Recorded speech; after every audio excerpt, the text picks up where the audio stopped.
Hello, friends. I'm Mrs. Hood, and welcome to Teachers of All Kinds.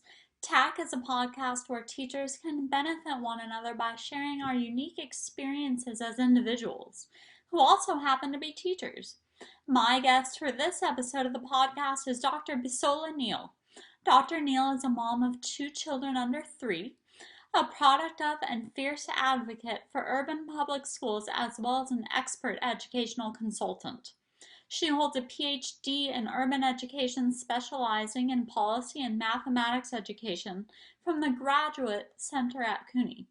Dr. Neil is also a licensed grade 7 to 12 math teacher, a licensed school district leader, and a licensed life coach. You can find out more about Dr. Neil and about B. Neil Solutions, a boutique educational concierge firm, at www.bneilsolutions.com. That's BNEIL solutions.com. I really enjoyed our conversation and I hope you do too. Now on to episode 10. Okay, I'm here with Dr. Bisola Neil. How are you, Bisola? I am well, Angie. Thank you so much for having me. Thank you so much for being on the podcast. So, Yes. just to begin, I know you are a professor who also worked in middle school and high school. Is that correct? It is. Yes. I taught mathematics. Right. And so do I. And so, can you reflect on what you enjoyed about K-12 education versus working at the college level? Oh, man. What did I enjoy? Well, number one, the students Uh-huh. all the time. My favorite grade to teach was 7th grade. I know Okay. that's a sticky age, but they're 12 years old, and I really like them because sometimes they wanted stickers and sometimes they didn't want stickers. Sometimes they Yeah. wanted right? So it's like they get a really cool math problem. You can give those as stickers, or you have to give them what their parents may not actually like you to give them, maybe some candy or something. But Mm-hmm. it's a really cool age where students are in a sticky developmental stage. Mm-hmm. But I really thought I was making maximum impact at that grade level. Oh. So I enjoyed 7th grade teaching so much. I think that in K to 12, especially middle school and then high school, I also enjoy teaching 9th grade. So I Mm-hmm. like being in those spaces where children are really figuring out who they are, Mm-hmm. where they like where's their placement in the world, Mm-hmm. who are the adults they trust the most, and to be that adult in the school building was really an honor and a privilege to be in that space. So I truly enjoyed, seeing who they are as people Mm-hmm. develop in 7th grade and in 9th grade. And the mathematics, they're always like, the peer pressure is always there. So it's like, is my answer correct? And, so really helping them see that through the content area, they can really develop as people as well was Mm-hmm. something I enjoyed a lot in Wow. K to 12 settings. That's really an important point you touch on is math is not just a content item to learn as separate from who you are as a person, but it can really be key in your development as a person and becoming an adult. Yeah. Because Wow. it's like, who's considered smart? So a lot of times in my graduate programs, I discuss that, like status in groups. Mm-hmm. So paying attention to who has status in the group based on their peers, and if that person who has a status in the group really identifies themselves in that way, like I'm the smart one in math, and that's what everyone wants to be in my group, or I'm not the smart one in math, Mm-hmm. no one wants to be in my group. Paying attention to those identity markers, because Mm-hmm. that is indelible at that age. And oftentimes, even when we think back at our own experiences as adults, we think about those pivotal moments, in the classroom, outside the classroom, where we got stuck with a marker, right? Being smart or being popular or not popular, So I talk to my students a lot about status and identity markers and how being so keen at paying attention in the classroom, because oftentimes that's where it begins. So do you actually use those terms with students, status and identity markers, and explain to them what it is and things like that? Yes, so there's a book that I really like, Who's Smart in Math, and it talks a lot about status in groups. Okay. So we talk a lot about status. And then you see status in graduate programs as well. Oh, of course. You see that a lot, even in adult learning, right? So Yes. who groups, how, who wants to be in the group, who doesn't want to be in the group, that person is never available or whatever. So how we kind of stick labels and make assumptions about people. So I talk a lot about assumptions and labels. And I'll have yes. to check out that book. I want to actually, I don't really know if that's the actual title of it, but I have it, I'll send it to you. Great. Thank you. Yeah, I remember in school I labeled myself as smart. Everything was easy. I didn't have to try very hard or put a lot of effort into it because I could get a good grade by just doing a little effort. And that really hurt me, actually. Everyone thinks, oh, it's great to be smart and everything to be easy. But it has its own pros and cons, because when I got to college, then everything was hard and I didn't know how to work hard. You Yeah. see? And I think it depends on how we define smart, right? Right. So so I think a lot about like different ways of being smart. Mm-hmm. So for me, mathematics is really about the process. Yes. But I always do all the steps. So I really empathize with students who have to do all the steps. I never get the answer just right off. But as I've become comfortable in my own skin, I've been very, very mindful about my process and been able to say for myself and to others that I may not process quickly, but I can process very deeply. Right. And I think there's a way of advocating for yourself when you do know how you learn, that allows you to speak up when you're working with others in groups. So giving people language, that's really important to me for little people and for big people. How do you learn? I'm sorry? No, just saying, how do you learn is very important, to know that for yourself and to be able to say that to others. And also, yeah, definitely speed in math. Everyone thinks getting the math answer very quickly means you're smart, but it doesn't. I think you touched on a big point when you said you can, understand things deeply, even though you might not be the quickest one at math. But I think that's really, really valuable, to understand things deeply and conceptually. And students don't understand that or know that because we haven't explained it to them. Right. So it's different kinds of ways, and everyone is valued. So I think that's the power and the beauty in diversity. So that's how I segue a lot of the issues. Like that's how I connect the issues of identity, power, status, privilege to the actual content. Nice. Right? These are the things that make us all the same, and we all struggle with advocating for ourselves. We all struggle with recognizing what we're good at. We all struggle figuring out what we need support with. We all struggle with asking for support. So as educators, how do you support students in recognizing this and advocating for themselves? Wow. And do you connect a lot of, social justice kind of content in your math classes? Or Yes. So I consider myself a critical scholar. So I talk a lot about sociocultural issues, sociopolitical issues. We look at history a lot in the courses. We look at race, and how that impacts the formation of education in America. oh, How wow. it impacts access, how that impacts opportunity, and then how does that impact the learning and that happens in the classroom space, because so much of what is happening is really cultural, right? And it's just really around the norms, the type of norms that you create in your classrooms. We all create rules and what we want students to do and what we don't want students to do, but how does that humanize or dehumanize students? So I just taught a course, curriculum and instruction, where it was really around going from dehumanization to liberation. So how do you recognize the dehumanization aspect of certain types of curriculum materials? And then how do you, as an educator or a future leader, debunk some of those myths so that you can liberate students and professionals that you're working with? Wow. What do you, off the top of your head, maybe you don't have a resource, but is there like a website or a place people can go, educators can go, to kind of learn how to debunk these myths and learn about these myths? What Well, would you I recommend? think a lot of it is the history. Right now, I'm really into Rooks' book, and she talks a lot about Segrenomics, Rooks? and it's called Cutting Schools. Okay. And she talks a lot about how the segregation of schools and the economic interest in public schools, how they coalesce. Mm-hmm. And I've been using that book because it supports a historical understanding of public education.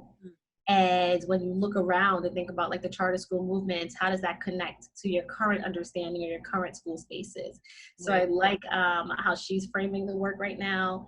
I am looking at Abolitionist Teaching with Bettina Love. So we've been reading a lot of her books. We've been reading her book Mm-hmm. and embedding some of her concepts into the course. And Mm. of course, there's Dewey. So I take I am a proud constructivist. So I look at a lot of constructivist theory. But right now, when you think about decolonizing the curriculum, I'm thinking about which scholars of color are saying the same type of things with that are paying homage to Dewey, but the fact that we need to be looking at scholars of color to Right. think about issues that are happening in public schools. Mm-hmm. So right now, I am really, really enjoying Rooks' work, and I'm enjoying Bettina Love's work. Of course, I'm reading How to Be an Anti-Racist, and I'm also reading a parenting book that I like, Tina Green's work on parenting for liberation. Oh. And it's all about to move from parenting through fear to parenting through liberation. And I've been thinking about if we all think of ourselves as educators, as caring professionals, as like substitute or surrogate parents in the classroom, how can this inform our work? So I really, those are some books that I'm really leaning into right now. Wonderful. And parenting and teaching, I mean, it overlaps so much. I have no kids of my own, but I feel like if I did, and if I have those parenting skills, it would apply to teaching and make me an even better teacher. So I think these, anyone who's a parent and a teacher can really apply skills from both to the other, you know. So I think that's really great. You brought up that parenting book, definitely. And so, as a researcher with a math background, your work seems to be data-driven and supported by your expertise in statistics, right? Mm-hmm. My first question about that is, did you learn more about statistics to aid your research, or did you have a love for statistics beforehand and just kind of realize it would aid your research? Great question. Thank you for asking that. Actually, it's a funny story. I wanted to do a qualitative dissertation, really being kind of like afraid of the statistics and doing so much, but that was one part of it. But also looking at critical race scholarship, they say that it's really important to have the voices of those who you're researching on. And my work is around understanding like why Black teachers are leaving the classroom.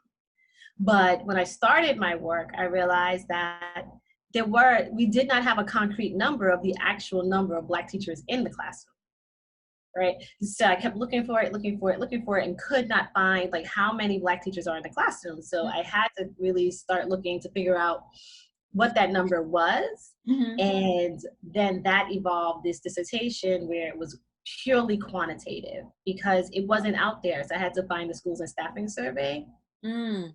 So the schools and staffing survey at that time, I mean, it's called something else right now, but at that time it was called the school and staffing survey. It was the only large scale database that looked at teacher race, right? So you can find teacher race through human resource records per state. Oh, right. But to pull that's also like a privacy concern. Right. But the federal government, they do collect that data, but now it's a restricted data set. So then I had to get permission to get the restricted data set just to get the pure number for how many Black math teachers were there. And I remember doing this and thinking like using SPSS, and it was like the wrong number. And then I had to learn on the ground different data tools. So I ended up learning R and Stata because I was using such a large data set. It was like 900 variables. It's a huge data set. So I think it was maybe out of my constructivist roots where I was constructing knowledge as I go along. And then now I'm like, oh, I love statistics. But no, I didn't start off loving it. I understood the power of it and recognized that because there was this blind omission, right, the power of data, And like right now, just a quick plug for the census, like we really do have to do that, because if you don't do it, you're not counted. And if you're not counted, then researchers can't really identify the needs in your community, and we can't really do research. So I really started to emerge all these other social justice issues when I was trying to find just this one number. How many Black math teachers are in America? I thought it was such You an would easy think thing to that would find. be You readily would think that was common accessible. knowledge, or you just pull it somewhere. I just Google it. I kept Googling it. I'm like, Google doesn't know. Okay, so this one doesn't know. So then I have to figure it out. Mhm. So I figured it out. And so that really drove home, for me, it drove home not only a love for statistics, but like the power of mathematics and the power of being quantitatively literate. Mhm. Right? Even like as we're watching all the stats around COVID, like Mhm. why it's so important to understand data and to understand like what, or to be able to see this curve in a mathematical way. Right? So it keeps driving home this passion that I have around really ensuring that we're not afraid of math, because you really can't make sense of like what's happening around you if you are fearful of it, if you don't want to think about it, if you don't want to deal. So yeah, so right now I do love stats, but it emerged out of a love for like just finding out some Mhm. simple truths. And it also is important to advocate for yourself to be data literate. I mean, for the first time in my career, I'll be teaching a statistics course this fall. I'm teaching a dual credit course to high school seniors where they earn college credit. And I've always been kind of afraid to teach stats because I never liked it in college, and it was always kind of difficult for me. But I mean, more and more you see how important it is to understand graphs and tables and statistics in order to advocate for yourself and your community. And to even understand if you're being misled. Right. Right. So I think it's really important. Congratulations on teaching that course. I Thank think that's a dynamic class. And for me, I would just, I know it sounds cliche and we see it a lot in educational jargon around real world problems and starting with a real world problem. But my joy for it really started with a real world problem, right? you. Like the problem was, I need to find this number. I don't know what this number is. And statistics is the only tool that I can use to find this out. Mhm. So I think that would really, that might be one way to support the students. Like, so, and that's really the caveat, like the what's the list, what's the word I'm looking for? The foundations of social justice mathematics, starting with something that you really truly care about, right? That means something in society. So I Mhm. think that rooting and grounding it into an important question that may be a social justice question, Mhm. right, might be one way to enter it. But stats are so important. I'm seeing it more and more, Mhm. more and more. And then as we create these barriers to it, I'm seeing it more and more. Definitely. And so your doctorate research around African American math teachers, was it just math or teachers of color in general? Oh, it's just Black African. math teachers. So it's really, so Okay. what I ended up doing was one, finding the number, right? Mhm. And I'll spit that number out, but I'll end up finding the number and then trying to so what I ended up doing was creating theory around why do they leave the math classroom. Okay. So because of the data set that's available from the national data set, it looks at one, why did you leave? And then there's a follow-up survey. Where are you now? And so what are you doing now? So if you're a mover, that means that you were in one school and you moved to another school. Mhm. If you're a leaver, you were in one school, but you left the profession. Or Mm. you're a stayer, you were in one school and you stayed in that one school. Okay. But because the number of Black math teachers were so small in the initial data set, Mm. there were no teachers, no Black math teachers in the follow-up study, right? Or there were only 9, just a few. So I couldn't do any work around it. So I really had to just conceptualize and theorize, like what are some of the reasons that Black math teachers may be leaving based on the initial survey of their satisfaction in their schools. Okay. So, so I have like, so my work is really around understanding now the phenomenon in public schools that Black Mhm. teachers are currently in, and is that one of the reasons why they may or may not be leaving? But right now we don't know because they're not part of the follow-up data set. Right. So it goes back to the idea of like, being counted. Right. Are you able to kind of do any qualitative data, like interview Black math teachers and see, confirm or deny your theories that way a I little would bit? love to. That's where I want to move to next, but that's like a whole research study. So I have to find a grant, but that's really where I want to go next. So I created the theory and I want to, like you said, confirm or deny with a qualitative follow-up study. Mm-hmm. So that's where I see my work evolving. Mm-hmm. But it is important because right now we keep hypothesizing. Mm-hmm. We keep hypothesizing. So the raw number in the initial survey was only 123 teachers surveyed throughout the United States. And Wow. because of the representative sample, that represents, a larger population. So Right. that represented 11,070 Black math teachers. Okay. At that time, they're saying that there were only 11,070 certified Black math teachers in the country. Mm-hmm. And that's 1/3 of 1% of all teachers. Wow. So when you try to follow that up, that raw number decreased to 9. And statistically, it's not valid to try to weigh that number to try to extrapolate a larger number. Mm-hmm. So it still is considered almost a 0. So what I found was in the initial data set, they said 19 states had 0 Black math teachers when you do the weighting. It wasn't really like it's like Delaware, they say has 0 Black math teachers, but there are Black certified math teachers in Right. Delaware. But it's just that because the state is so small Mm-hmm. and the representative sample is so small, Mm-hmm. they sampled 0 math teachers, Mm. which means that not one Delaware teacher's opinion was counted in Wow. the national data set. Wow. Right? And so when you pull that, because what you have to end up doing is you start filtering, right? So all teachers, then math teachers by race. So when you get to this small composite, it's so small. Now they have to try to sample everyone throughout the country, Mm. and certain states just don't get weighed. I see. Mm. Right? So 19, and that happened in 19 states. Wow. So we really don't have the sample. So right now it really would be, in order to really understand this phenomenon, you would have to just like hit the ground and do a qualitative study. Mm-hmm. See, but this is like understanding stats. Yeah, right. And you would need a whole team of people to do that, I assume. But Yeah. But it is a huge problem, the retention and recruitment and retention of African American educators in general, right? Yeah, I think math teachers so there's a dearth of math teachers, period. Mm-hmm. Right, so Right. the size of certified math teachers is a very small number. Mm-hmm. So when you start thinking about that by race, what happens is when you have this wave or call in the late 90s for teachers of color, a lot of Hispanic teachers entered the field. Mm. But the representative sample for like the ratio of white teachers compared to teachers of color seems to remain between 17 and 20%. Mm.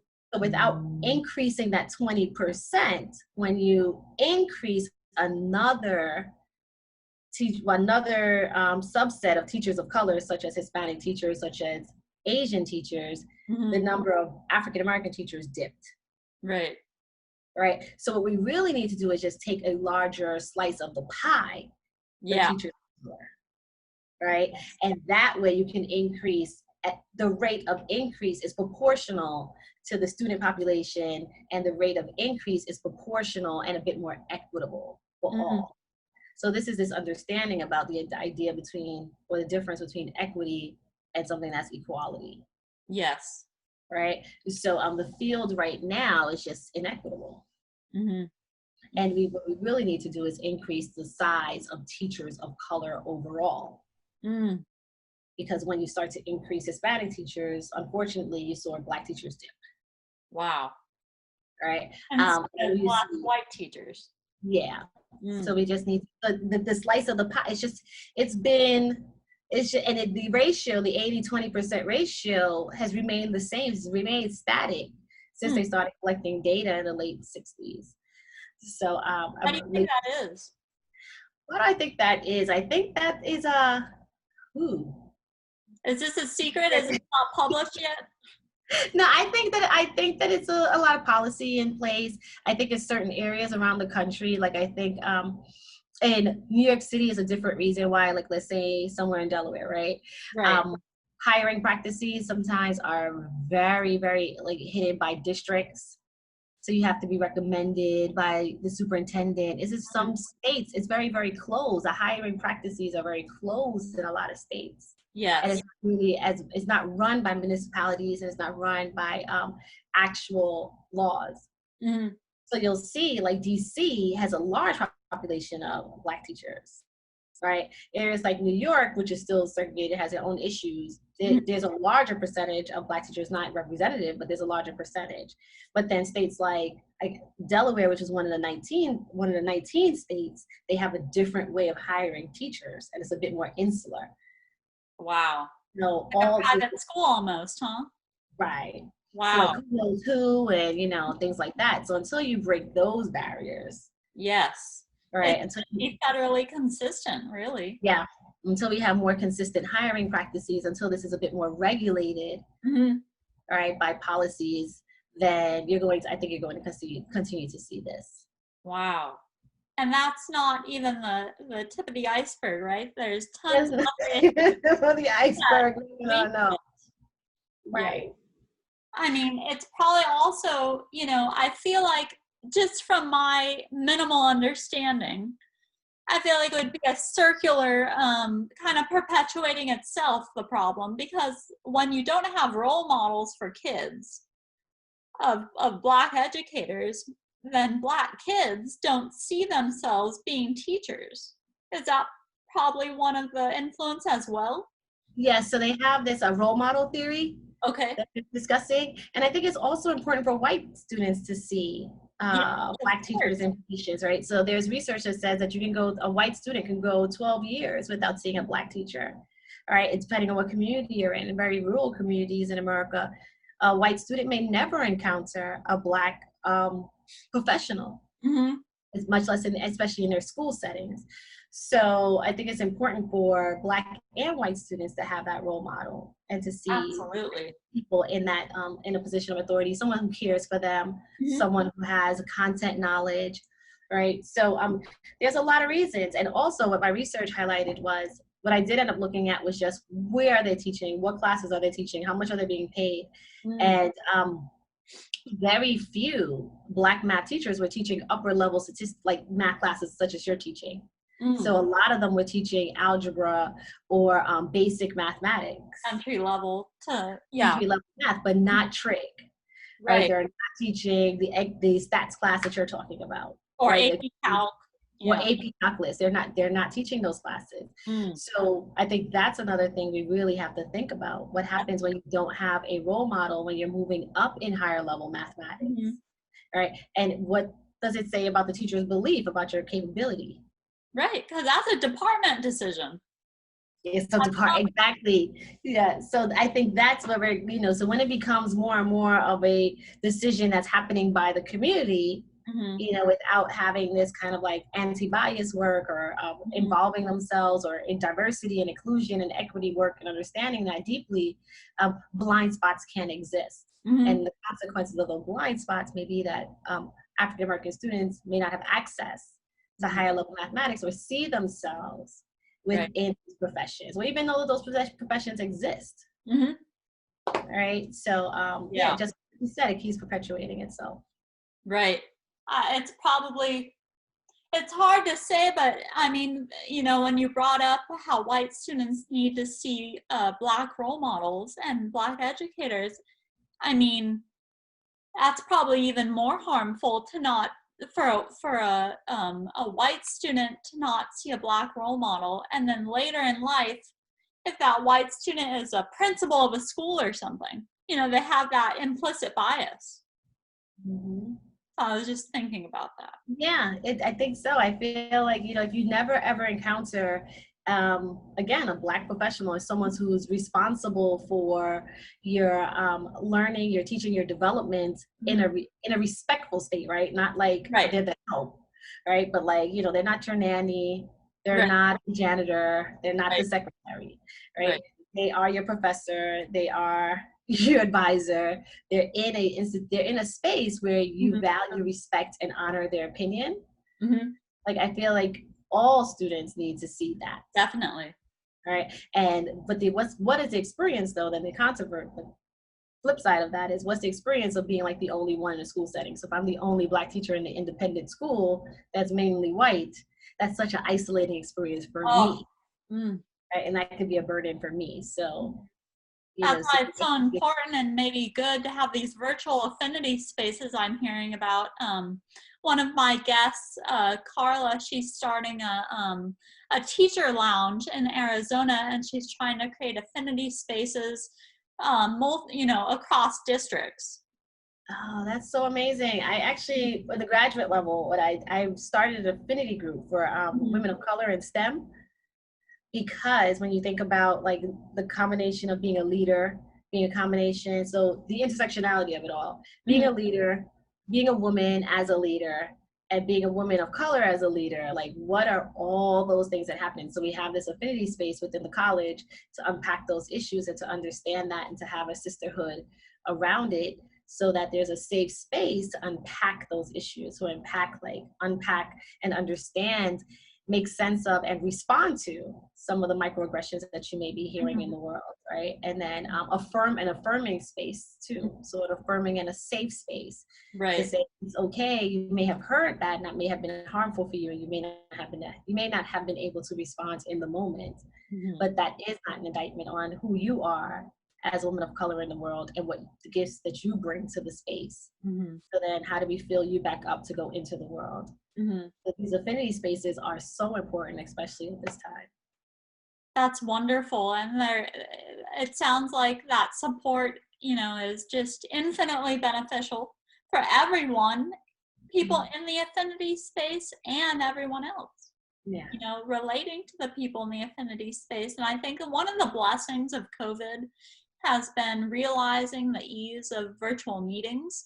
So like this podcast, for example, I could never have had you as a guest without Zoom. That is so true. In Washington, right?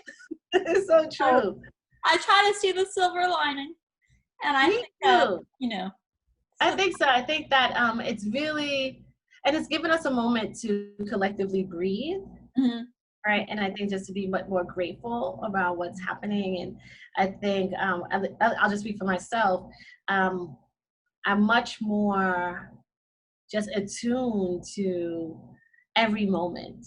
And making sense that every moment matters. So like really understand the power of this conversation that we're having across the seas, being grateful for this conversation, being attuned and mindful within this moment, and focusing like all my attention on this, and just thanking whoever you thank in the universe for this time, right?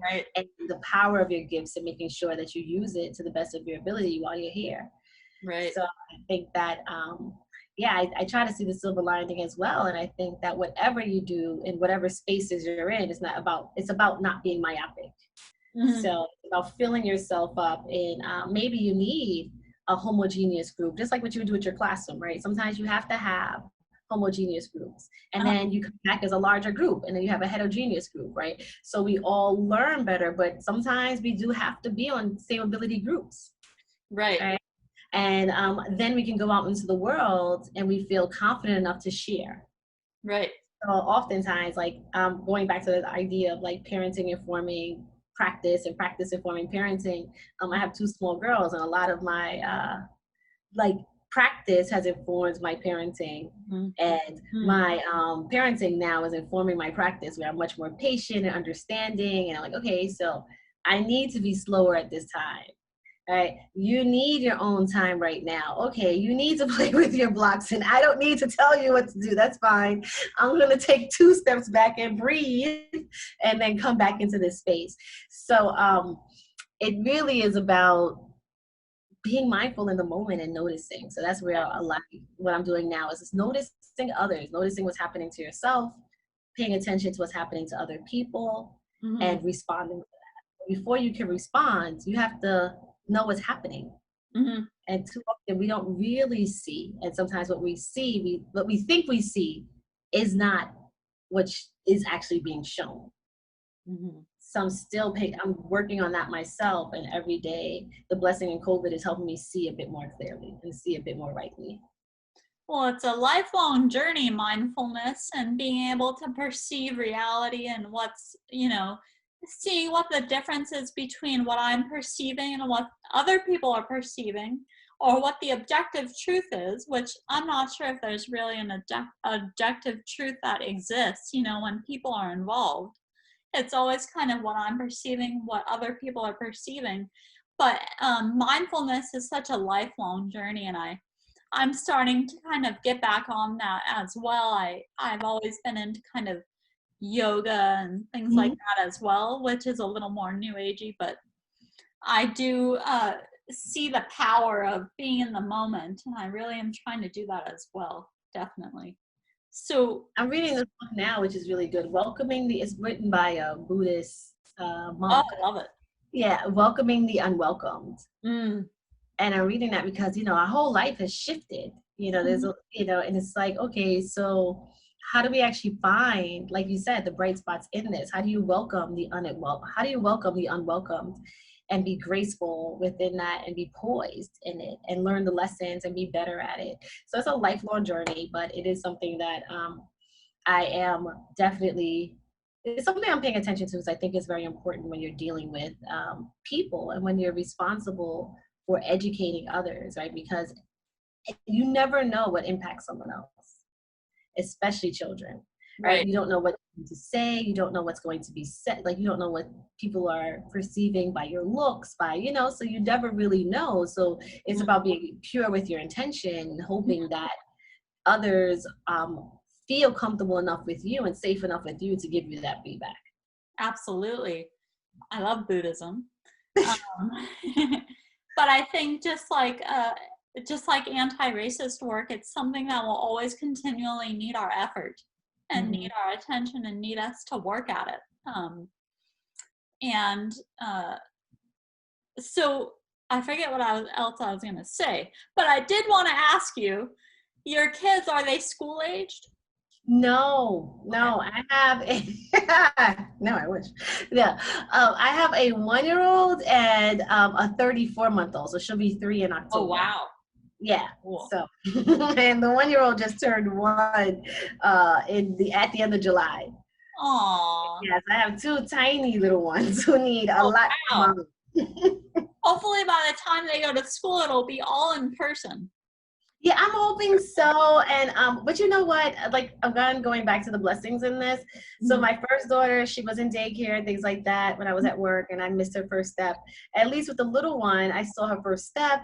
I saw her walking. I saw her struggling to try to understand, so I didn't miss any of those milestones. And it's so super important. So right now, as most parents thinking about going back and homeschooling and things like that, Nia is at the age where that's my older daughter. They have 3K here in New York City, whereas Universal is free. And I could have put her back in school, but I think I'm just going to keep her home and homeschool her right now.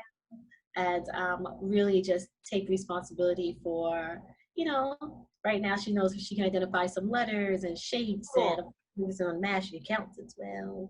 So that's what I'm very proud of. And I know she can because she's doing cardinality.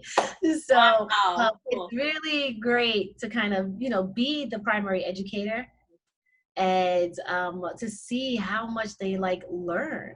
Like how everything is just part of their learning experience. And even if moments are frustrating, just finding the blessing in that, because she's just as frustrated with whatever limitations in language or whatever is happening, their own personal limitations just cognitively because of their age.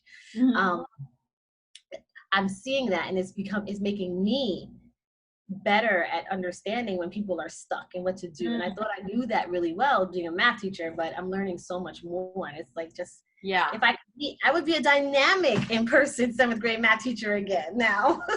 Nice. Would you ever go back to teaching 7th grade? Would I ever go back? I would. Actually, I would. I wouldn't do it for full time, to be honest. I'm not gonna. Hats off to all full-time educators. When I think about grading the homework and grading the homework and the tests and the quizzes and the putting away the manipulatives and parent-teacher conferences and the bell ringing in 32 minutes for lunch.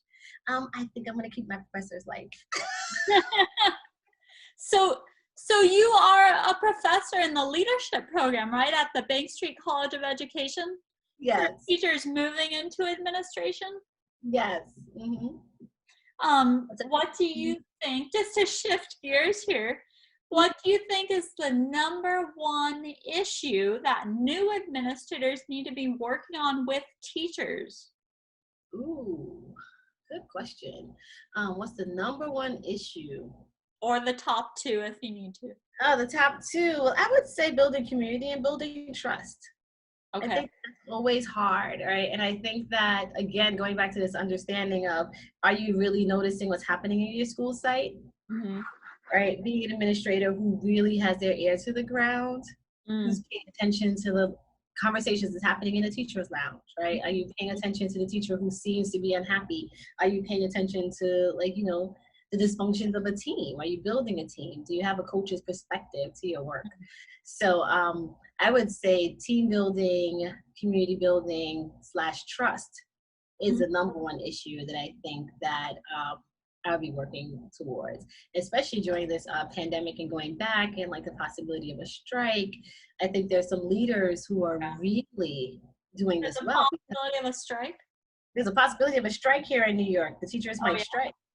Yeah, because Statewide? huh? Oh State. yeah, no, not statewide, Wow. but citywide. The UFT. That's the New York City Teaching Union, Okay. Teachers Union. So, I mean, I think the best leaders are the ones, or the most effective leaders are the ones who are flexible. And this whole COVID pandemic has proven that. All right, if you're really kind of stuck in your ways at this particular time, or you're making a decision and you're not willing to kind of shift gears at any given moment and bring your team with you as you shift, like trust the expertise of those within your staff, then you're going to find a difficult time. But the most effective teachers right now, leaders right now, are those who are able to shift gears and bring their team with them because their team trusts them. Kind of Right? like a teacher in a classroom. Yeah. Bring the students with them and involving the students in the decisions. Just a little analogy, I guess. Right, and then and then and even if you have to make a sudden shift, like maybe we have to have a quiz on Friday. You're you're transparent about that. They trust you, and they don't grumble. Like they don't have there's not an anarchy or coup in your classroom because you have to give a quiz on Friday, right? And you said that the quiz was going to be the following Friday. Right. So I think that when people trust their leader, they're willing to go along. But the leader respects expertise and honors the people who are in front of them and is as authentic and transparent as they possibly can be. And I don't think that all leaders need to divulge every single detail that happens behind the scenes, but I do think respecting the people in front of you by giving them some truth is something that goes a long way in leadership. And like you said before, being sure about your intentions and being authentic. Being authentic, because it's like then things come out, right? And things come out like on Twitter, and then so things come out on Twitter, and then people are like talking about it or ends up in the paper. You don't want to be that person. No, So life gets ruined. right, that's ruined very quickly. And I think that especially in this age, I tell we're in a tricky age. You never know who's taping you, who's screenshotting, sharing those I'm things. taping you, by the way. I'm just joking. Right? And you never know. Or you can have a team who respects and honors what's happening in the space, holds that sacred, and keeps it within the community. But that is a leadership. Like that's because the leader is a strong leader and knows how to cultivate a community and trust, so that whatever happens within that space stays in that space and doesn't feel like people don't feel like they have to leak information to get things done. It can speak directly to you as a leader. So I think the skills in this right now is less about, well, I don't want to say less, but right now the dispositions of a leader are really being called to task. Like the emotional intelligence of a leader is really being called to task versus just the skills of like, can you do instructional rounds? Yeah. How good are you in professional development? Right. That's all needed. But right now what we're seeing is what you really need to know is, can you support people through their anxieties? Do people trust who you are? Do people really see you as someone who cares for them as a person? and then we can have conversations. Yeah. Kind of like their humanity and their interpersonal relationships and their ability to build community comes before the specific little parts of their job, like doing the observations, like you said. Yeah. And the operations and the budget and things like that. That's all needed. Mm-hmm. But I think what trumps that right now Mm-hmm. are the interpersonal skill set. Mm-hmm. So I think development. So that's why, I am into like some of the Buddhist teaching and some of like I'm dabbling all these different things because it's so important to just Yeah. develop yourself as a person. Yes. Right?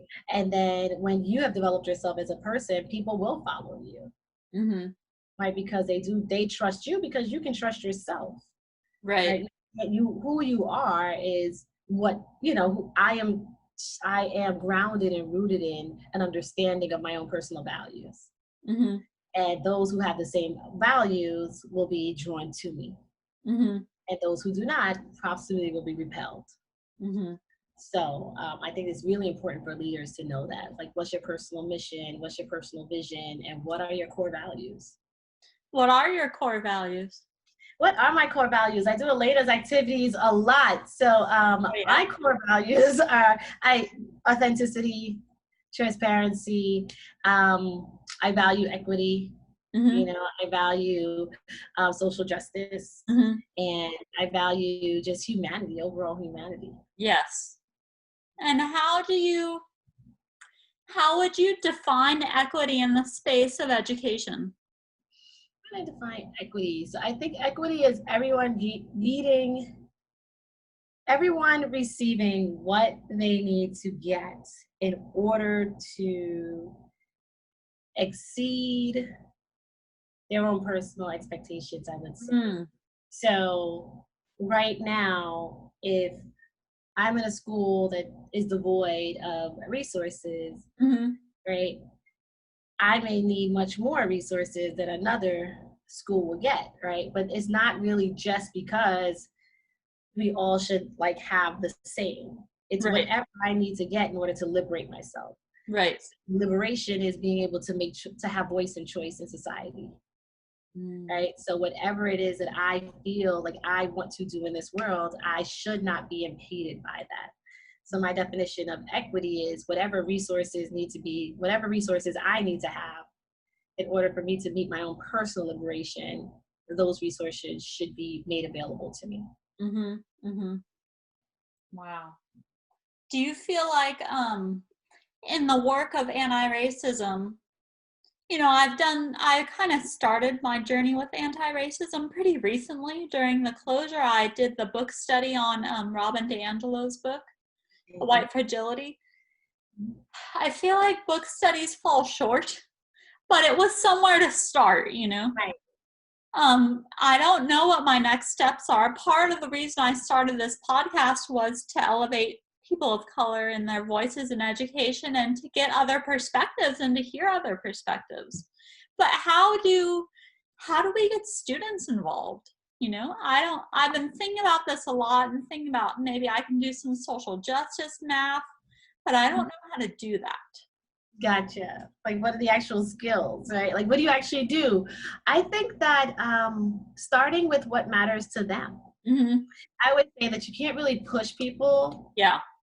beyond their own comfort level because then people repel and they get resistant and then they close down. Mm-hmm. Right? So you don't want to do things too fast and too quick. We're not going to Myself even too. Right. You don't want to do that. So I think that just the actual wanting to do it and the actual the craving to do something different, Mm-hmm. and the noticing that something different has to be done, I think is important. Mm-hmm. Like specifically with like a social justice math unit, I would really ask students like, what's some things that are happening right now that are disturbing to you? Mm-hmm. And then can we quantify that, or can we find some data points within it? Mm. So I wrote a whole social justice unit around the Flint water crisis. Mm.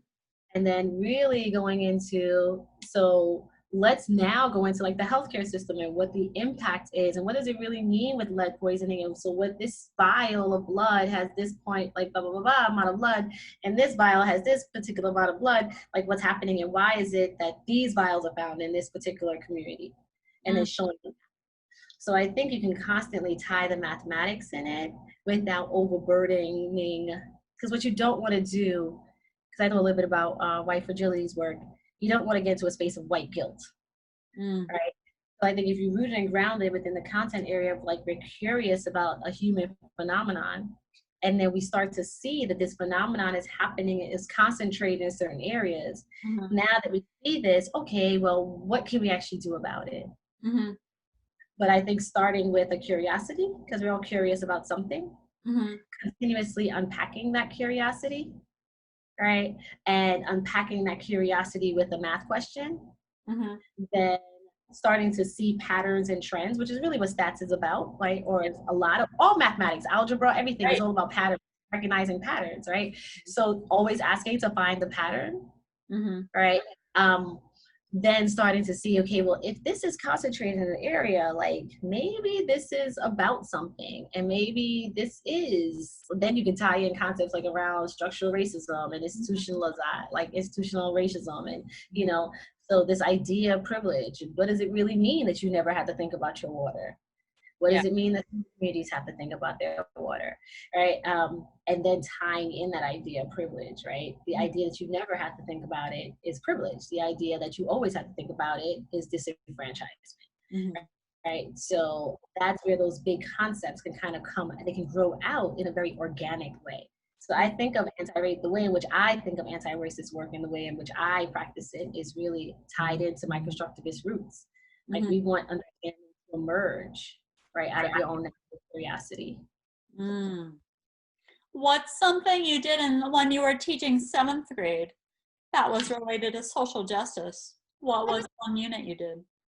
I taught 7th grade really a long time ago. This was a professional development series I was thinking about, and I wasn't really, to be honest, when I was thinking about 7th grade, I don't think I was really doing social justice math units as explicitly as I would right now. Sure. But again, going back to the earlier conversation, I think what I always tell teachers is equity is about, if you want to really do equity in your classroom, you just have to be a great teacher of your content. Because what inequity is not having access to high quality education.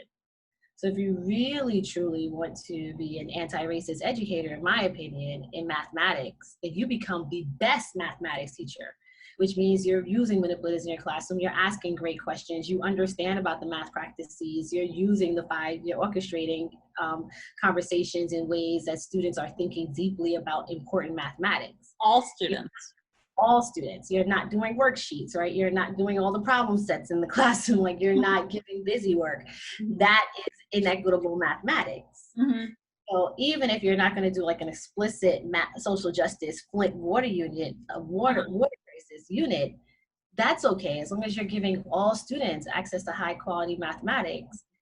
In my mind, in my opinion, you're a social justice educator. Oh, wow. I see. So kind of instead of doing worksheets every day, that's one modality that can only be successful for a certain subset of students, you know. Using various ways of doing mathematics really opens up the accessibility to all the students for learning math at high levels, I feel like. Right. So when you give students, or like, in my opinion, no student should be doing worksheets all the time, right? So not one student should be doing worksheets. When you're giving students opportunities to think critically about mathematics, right?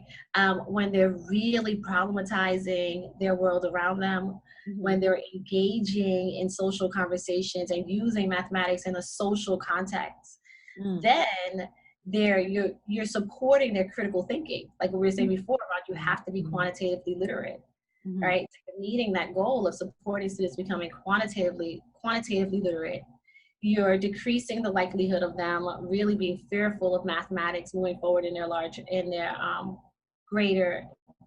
later on in life in their school education career.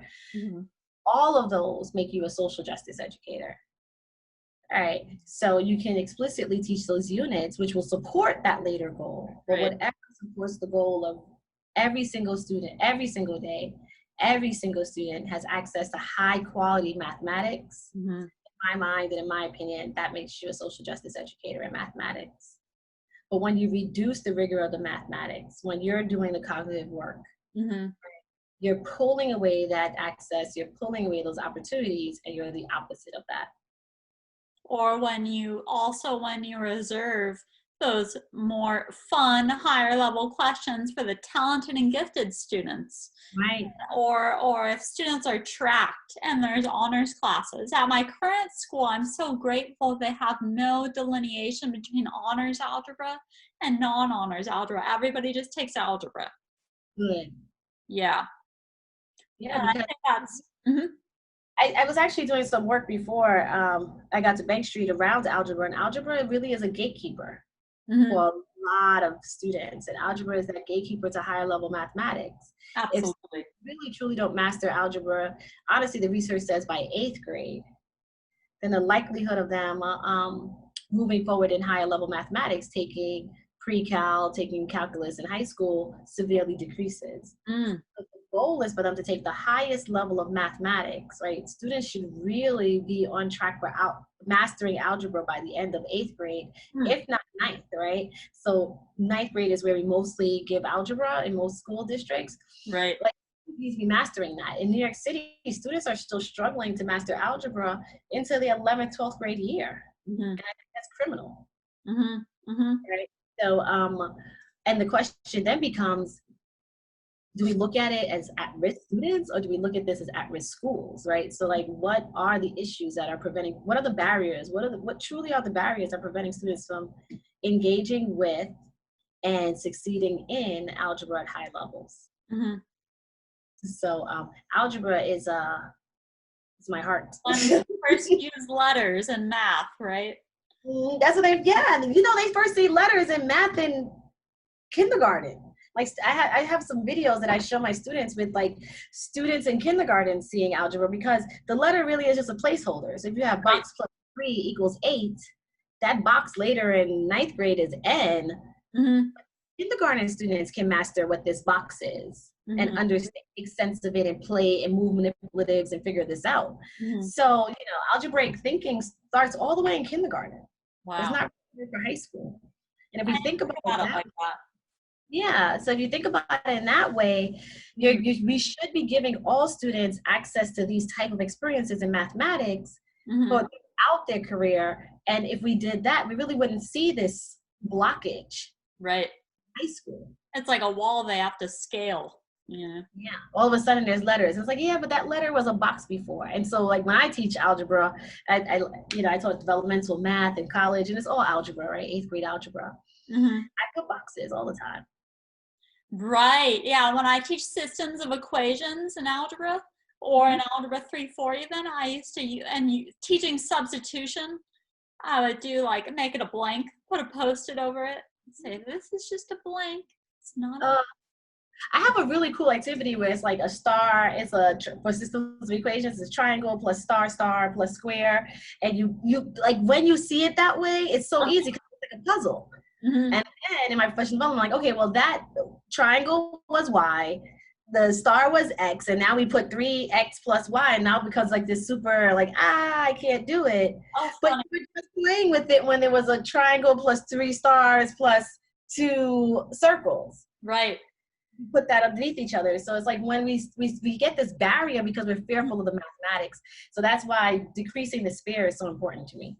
Mm-hmm. Kind of like a cognitive block for kids sometimes. And if you just make it a game or make it like a puzzle, I mean, all of math is really puzzles, to be honest. It really is. And I say, once you start to kind of make it fun and you enjoy it and you see it that way, and it's not so bad for them. And but that means that you're taking your craft very seriously. So going back to my previous point, like an educator that looks at it in this way and makes it fun and enjoyable, and really thinks about, how can I make this not easy, right? How can I impact this and scaffold this for students so that they can access it in enjoyable ways, so that they're engaged with the mathematics, right? To me, that's when you're teaching for social justice. Nice. I love how you said that. That makes me just inspired and hopeful and makes me even more energized about teaching in that way, you know. Are you teaching virtually this semester as well? I am. Yeah. Wow. Yeah, I am teaching virtually, and it's been an adventure, but because Yeah. as soon as Zoom comes up, my little girls are all in the camera. Have you started your classes for fall already, or? No, not yet. They started. We start right after Labor Day. Oh, okay. I start with students Thursday. We're doing a soft start, so we're gonna meet and just do some community building activities the first week and a half, and then content starts on September 14th, I guess. So, Oh, well, good I'm luck to you. excited. If you ever need any resources, I'm so happy to share some things. Oh, wonderful, great. I would love it. Yeah. Yeah. Um, I'm gonna go ahead and go to the wrap-up questions now. Okay. I have 4 wrap-up questions. The Okay. first one is, what is the skill or quality you have that you are most proud of? Ooh, oh my gosh. So everyone would laugh at me for saying this. I'm really good at tables and charts. I make a Google I love it. lots of tables and charts for everything. So that's one skill I'm really, really, really good at. I think in tables, I make tables, everything is a table. So that's my top skill right now. That's funny. I love it. I make a lot of lists Uh-huh. because if I don't write it down, It I'm doesn't get sense. I'm it like, doesn't get done. I don't think about it again unless I write it down. And oh my I God. think that Right means now I'm making this with nat tables and check boxes and check boxes. So I don't know, it suits me. So that's my top skill right now. nice. What is one you plan to work on this year? A skill or quality you plan to work on? Ooh, a skill or quality I plan to work on. I am trying to work on right now really answering emails better. I'm trying my best to do that because sometimes right now I'm like, I get an email and I'm like, that requires a very thoughtful response Mm, and I don't have the time right now, so I'm going to respond later. And then here comes, I'm so sorry for the delayed response. So I'm working on finding better thought, but to see that goes back to me being my process not being as quick, but really deep. So sometimes I want to answer in depth, and yeah, sometimes it really counts. So I'm really working on getting things out in a better and in more timely fashion. but still thoughtful. But still thoughtful, or giving myself some grace period, right? So it's like, Right, I want to think about this email a bit more. I did right. receive your email. I want to think about it a bit more. I'll get back to you in about 2 days. So That's that's a what good I, way to do it. Yeah. you know. Cool. Um, Last main question, and then we'll talk about where people can find you. But what does your self-care routine consist of? Or do Angie, you have one? have you been talking to folk? No, I don't really have one right now. Oh my gosh, my self-care is stealing whatever 30 seconds I can get. Oh, Uh, yeah, I'm at home full time with 2 youngins, but hmm. I what's my self-care routine right now? Making it through the day. No, I'm lying. I know, right? But like, what are some things you do that make you feel energized again when you have time? Well, I really I try to laugh a lot, find the brighter side of things. I think whenever you find, like, I just find the humor in most things, and for me that's self-care. Mhm. I just brush things off. I'm not really gonna take it. Can I find the bright spot in this? Can I laugh it off? And so that has helped me kind of like decrease the stress of certain moments in my day. So finding things to laugh at and people to laugh with has been my act of self-care. That's my final answer. Wonderful, I love it. Are you do you watch any Netflix or Amazon Prime or anything? Do you have any favorite funny shows you watch at all, or? I am a stand-up person. So I watch all the stand-up. Oh, nice. Yeah, I watch Perfect. all the stand-up. So I like stand-ups. I'm a stand-up buff. I watch them over and over again. I even have a stand-up radio station on Pandora. Oh, So wow. Who's your favorite right now? who's my favorite right now? I like Dean Cole. I don't Okay, know. It's like a dry kind of sense of humor. He's on Blackish. So I I'll like have to Dean. check them out. And I like Dave Chappelle, of course, but like Or, Dean Cole right now, I like him. yeah, I'll have to check them out. That's awesome. So, Bisola, where can people find out more about you? Ooh, so I have a website, I have a consulting firm, and right now I'm doing a lot of professional, like I do artisan resumes. So I've been doing a lot of resumes and cover letters. So I have a website, www.bneilsolutions.com. And that's Neil, Neil. So they can find me there. Also, you can always, I'm on Twitter. I'm always looking for more Twitter followers. I think I have 7. Me too. Twitter. Oh, I like Twitter. And that's at another Black PhD. So at Black is BLK PhD. perfect. Well, So yeah, Bisola, thank you so much. I'm sorry? I was just saying, I'm just this because I'm just standing on the shoulders of giants. So it's just another Black PhD out there. So, but I thank you. love your Twitter handle. I think it's great. Thank you so much for being my guest today. It was a pleasure speaking with you. Likewise, thank you for having me. Have a wonderful afternoon. Have a wonderful day. I'll see you later, Dr. Neil. Thank you. Bye bye. Your time is valuable. Thank you for spending some of it listening to teachers of all kinds. I'm Mrs. Hood, and I'll see you next time on TAC, at which time I will have met my students for the fall. I'll report on how teaching virtually is going again, and look forward to seeing you then. Take care, everyone.